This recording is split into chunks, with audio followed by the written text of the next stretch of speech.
Bienvenidos a Observatorio Cotidiano. Desde el siglo XIX nuestro país tomó una decisión fundamental: definir al Estado mexicano como un Estado laico en la que las cuestiones religiosas quedarían separadas de las cuestiones público-políticas. Esa definición quedó plasmada de muchas maneras en la Constitución de 1917 y después maduró a lo largo del tiempo para desembocar en otra reforma constitucional muy cerca, en 2012, en la que se definió de nuevo que el Estado mexicano, además de ser democrático, representativo y federal, se definía como un Estado laico. Y esta laicidad, Paulín, Mariana, lo que supone es que en la vida política, digamos, en la vida por la que transcurre el juego y la disputa por el poder, los elementos religiosos deberían de estar ausentes y deberían de tener, digamos, una legítima presencia y una legítima, digamos, vivencia en el ámbito de lo privado. Pero, Paulín, yo tengo la impresión de que ahora, en 2018, en esta elección, algo relevante está cambiando. Sí, en efecto, creo que en este proceso electoral me parece bastante preocupante que la laicidad, que el Estado laico no tenga ningún espacio de representación en las plataformas electorales, en los discursos de los candidatos, ¿no? Anteriormente teníamos algunos partidos que tenían un proyecto de defensa robusta del Estado laico. Sin embargo, por ejemplo, pienso en el PRI, que ha abandonado ahora la bandera del Estado laico, pero también otros partidos que anteriormente tenían un enfoque secular y orientado a la defensa de las libertades, que han hecho alianzas con otros partidos de derecha que tienen una agenda conservadora, y este proyecto laico ha quedado digamos, diluido en estos...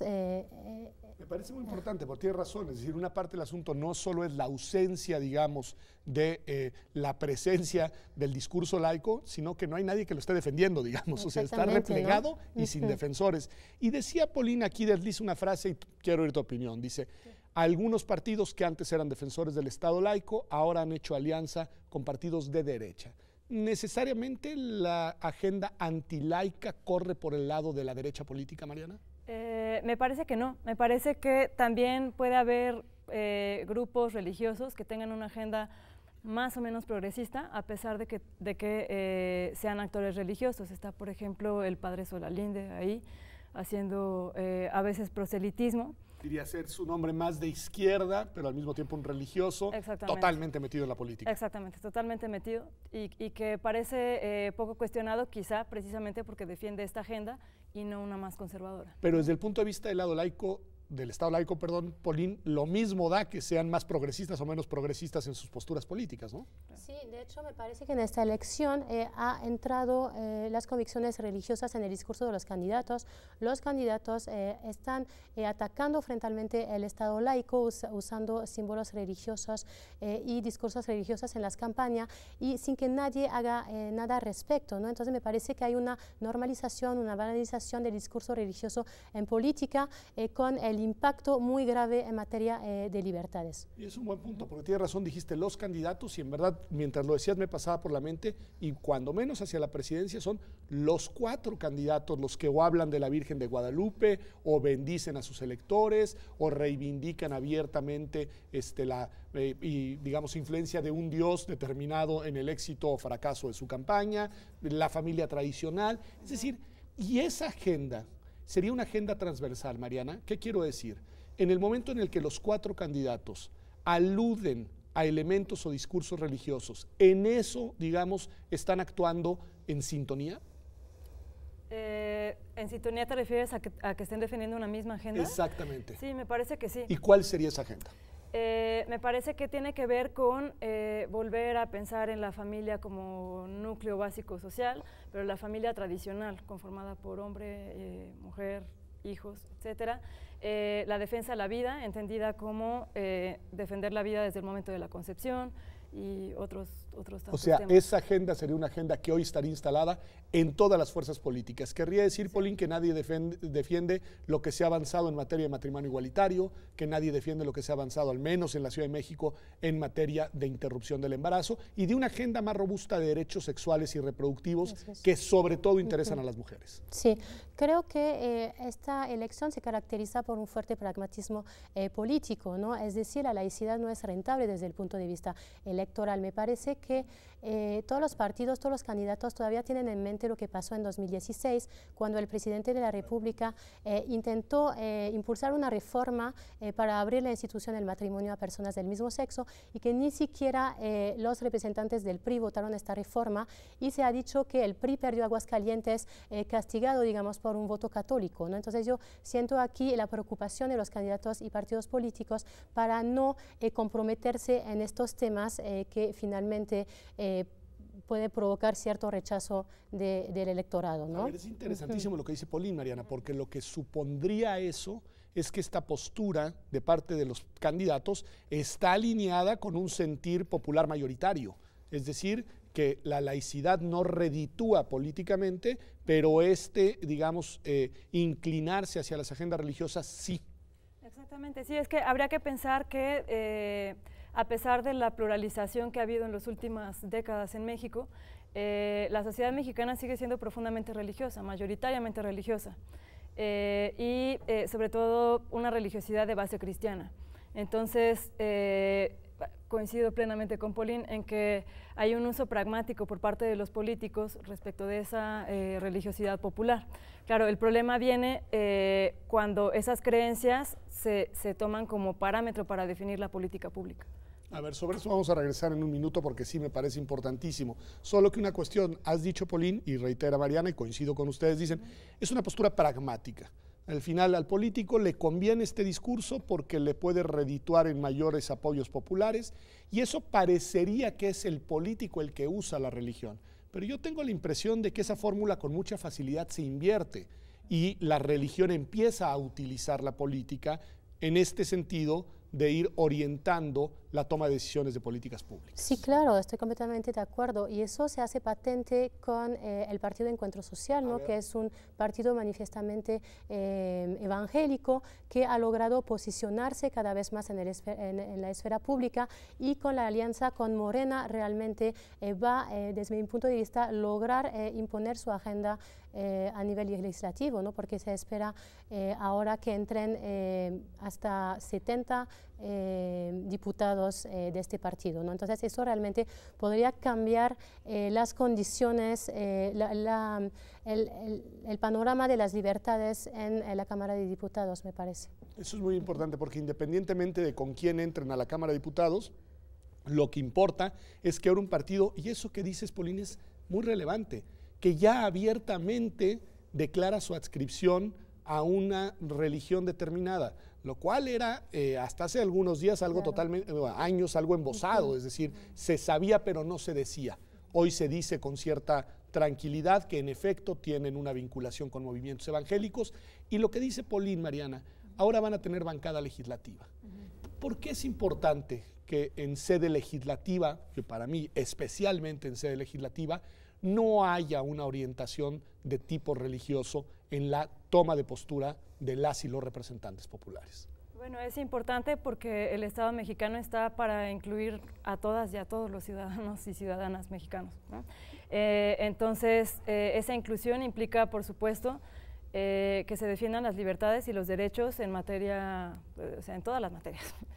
Me parece que la importancia de la laicidad en ese sentido es que ninguna moral religiosa o no, ninguna moral dogmática debería de ser la base para pensar en la política pública, ¿no? Entonces, en ese sentido me parece que es un tema que es completamente transversal y que ha sido muy poco discutido en este proceso electoral. Puede tener muchísima influencia en temas múltiples. Se ha hablado, por ejemplo, de los derechos sexuales y reproductivos, o de la unión entre personas del mismo sexo, o de la protección a la vida desde el momento de la concepción, pero también atraviesa, por ejemplo, por temas del sistema de salud o por temas del sistema educativo y otros tantos. El asunto va permeando a todos los ámbitos de la vida público-social, que ese es un dato muy importante. Pauline, decías tú, y creo que en esa intervención, que nadie ha dicho nada desde, digamos, los contendientes en política. Pero yo tengo la impresión de que tampoco se ha dicho mucho desde la opinión pública en general. Es decir, tengo la sensación de que este fenómeno está transitando como si fuera algo, digamos, normal, y que el Partido Encuentro Social ahora sea un partido que va a contender por el Congreso y que va a tener una bancada. Pareciera que no ha generado una reacción por parte de la opinión pública. Sí, estoy completamente de acuerdo contigo. Me parece que nadie está denunciando este fenómeno, ¿no? Y me parece bastante preocupante, porque hay que recordar que el modelo de laicidad, organizando la diferencia entre la esfera política y la esfera religiosa, lo que busca es realmente dejar un espacio de soberanía a todos los individuos para pensar libremente y para definir libremente sus convicciones fundamentales, ¿no? Entonces, realmente es un proyecto de libertad, y todos estos ataques al Estado laico pues va a tener como impacto de debilitar este modelo de convivencia, ¿no?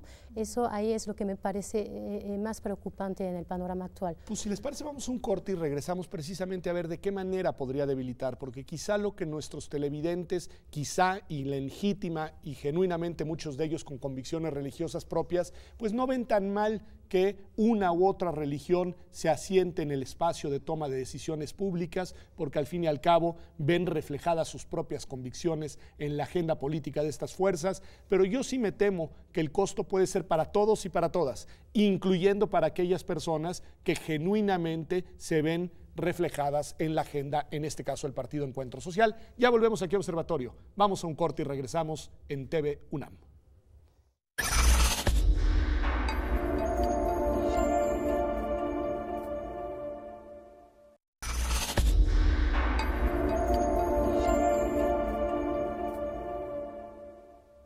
Ya estamos de vuelta aquí en Observatorio Cotidiano, y estamos hablando de este fenómeno que se ha instalado con fuerza, particularmente en este proceso electoral, de la presencia de un discurso religioso abierto, digamos, en todo el espectro político y a lo largo de toda la campaña, sin que nadie, ningún actor esté realizando un discurso en sentido contrario, con fuerza, digamos, alzando la voz.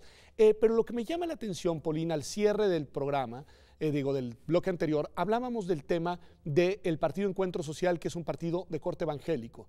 Y tradicionalmente la laicidad mexicana, al igual que la francesa, había tenido como su referente, digamos, como el referente a contener a la Iglesia Católica, a una organización que históricamente ha sido muy poderosa y que era la que tenía mayor intención de penetrar la agenda pública. ¿Qué ha cambiado ahí? Porque me parece que hay algo ahí interesante que merece la pena mirar con atención. Sí, efectivamente, me parece que las iglesias evangélicas están teniendo un crecimiento muy importante a nivel de toda Latinoamérica, pero peor aún, tienen una mayor politización todavía que la Iglesia Católica, y en varios países han logrado organizándose con bancadas en las asistencias representativas, y de esta manera orientar el voto a partir de principios religiosos, ¿no?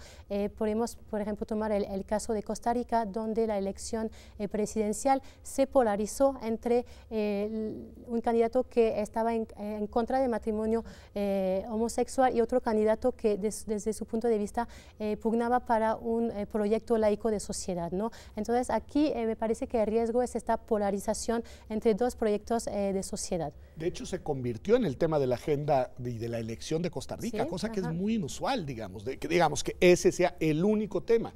Y acá han habido candidatos que han aprovechado de nuevo con este tono pragmático ese tipo de discurso. La sorpresa, y pongo el ejemplo y me gustaría escuchar tu opinión, de que un candidato del PRI, en este caso al gobierno de la Ciudad de México, abiertamente abrazara un discurso, digamos, en esa dirección y sea hoy la agenda medular de su campaña.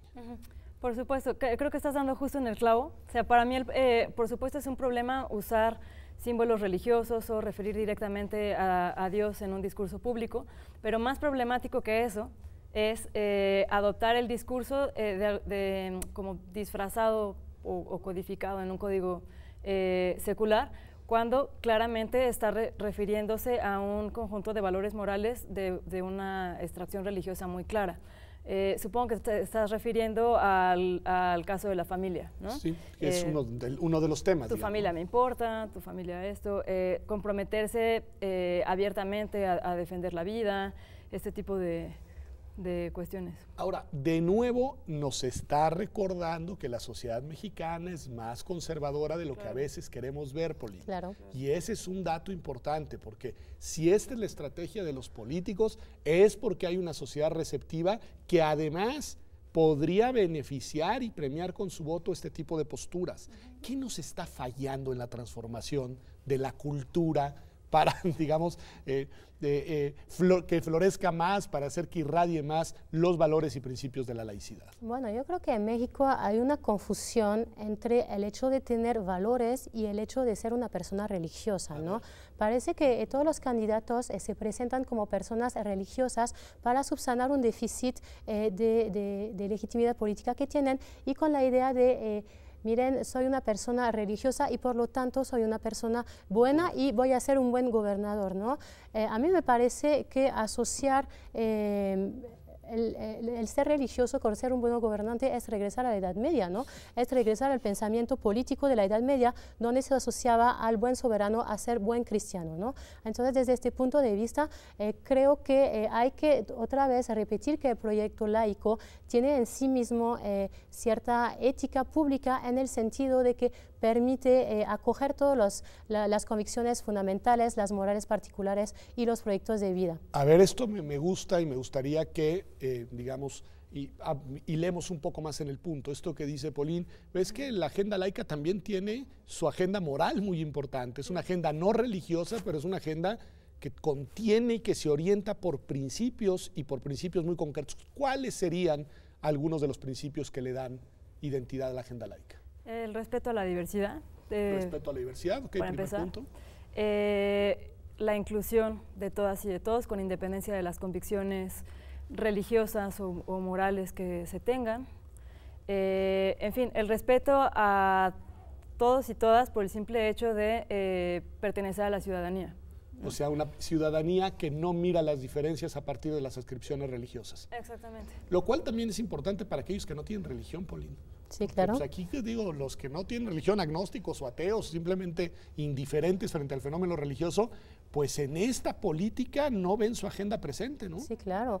Si tomamos, por ejemplo, el caso de la constitución moral que propone el candidato de Morena, nos preocupa cómo podría articularse este tipo de constitución en el marco de un Estado laico. ¿Cómo podría articularse una constitución moral frente a una constitución jurídica? ¿Cuál sería el alcance de esta constitución moral? A nosotros lo que nos preocupa es que mediante un tipo de proyecto así se imponga una sola moral, y al parecer sería una moral religiosa, ¿no? Porque hay que recordar que este candidato presenta este proyecto al tomar posesión como candidato del Partido de Encuentro Social, ¿no? Entonces, ahí me parece preocupante de qué contenido va a tener este tipo de constitución social. El contexto no se puede separar de lo que se dice en el discurso, ¿no? Que ahí es un tema. Pero esta idea de que se termine imponiendo, yo te quiero pues, preguntar tu opinión, es que se termina imponiendo también a los políticos y también a su pesar. Yo recuerdo el caso de Dilma Rousseff, expresidenta ahora de Brasil, pero cuando aspiraba como candidata, siendo una mujer de izquierda, pero con convicciones públicas muy claras y con una clara posición histórica frente al derecho de las mujeres a interrumpir un embarazo, tuvo públicamente que renunciar a esa posición para poder aspirar a la presidencia de Brasil, porque ya le habían colonizado la agenda y ya habían determinado que quien aspirara a presidir ese país, en ese punto tenía que tener una posición conservadora, Mariana. Claro, no, es que tú lo decías hace un momento, no solamente es un uso pragmático por parte de los políticos, sino también de las instituciones religiosas, ¿no? No es casual que todos los candidatos a la República se reúnan, por ejemplo, con la Conferencia del Episcopado Mexicano, o sea, eso no es casualidad, ¿no? Ahora, en cuanto a imponer una sola moral, me parece también relevante decir que el candidato de Morena y de el PES dice que no va a imponer ninguna moral, sino que lo va a someter a votación, ¿no? A ver, entonces, y ese que las punto, mayorías decidan. A ver, y ese punto, a ver, esta idea que también todos dicen, ¿no? Pues le vamos a preguntar a la gente, ¿y qué va a hacer con el tema de matrimonio igualitario? Lo que la gente diga. Sí. ¿Qué va a hacer con lo que la gente diga?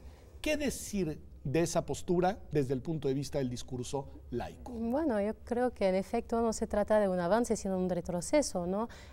Nosotros los abogados tenemos bien claro que los derechos humanos no tienen que ser presentados frente a las mayorías, ¿no? Sino que se presentan como derechos contramayoritarios precisamente para proteger las minorías o los grupos en situación de desventaja, ¿no?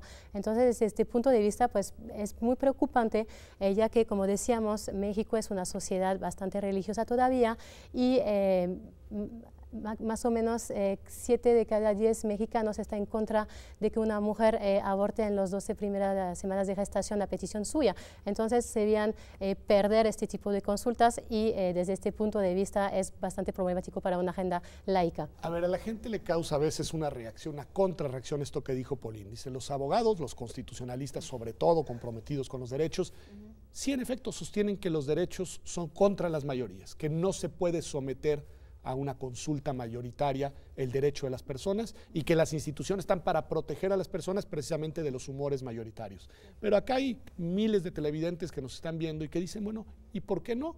Yo tengo una convicción religiosa, quiero que me pregunten y quiero que mi convicción religiosa sea la que dicte la política pública. ¿Por qué no, Mariana? Claro, bueno, yo no soy abogada. Qué bueno. Pero me parece que lo que hay que decir es que no es que ser religioso sea algo malo o retrógrada o que vaya en detrimento de la laicidad.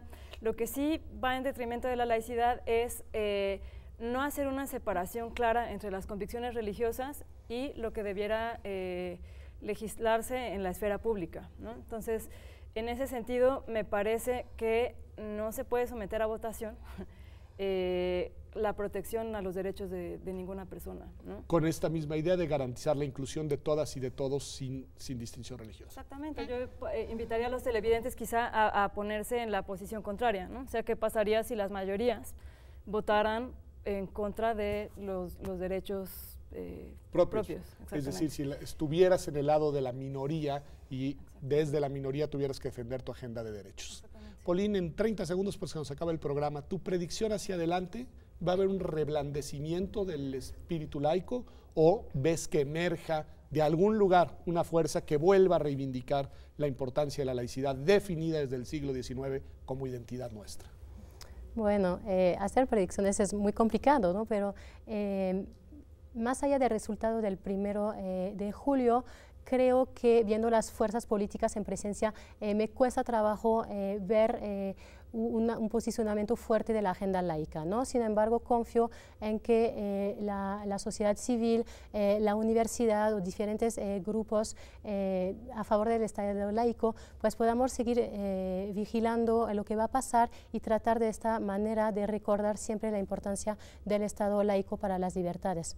Pues muchísimas gracias, Pauline y Mariana, ambas coordinadora y participante activa de la Cátedra Extraordinaria Benito Juárez de la Universidad Nacional Autónoma de México, precisamente sobre laicidad. Y no es casual que la universidad tome una postura desde hace años a favor del Estado laico, a favor de los efectos de lograr una separación entre lo religioso y lo político y a favor sobre todo de esa agenda igualitaria y libertaria que nos permite caber a todos con nuestras propias convicciones, respetando las de los demás en una misma sociedad en la que tenemos derecho a vivir nuestra vida conforme en el plan que nosotros y nosotras nos hemos trazado.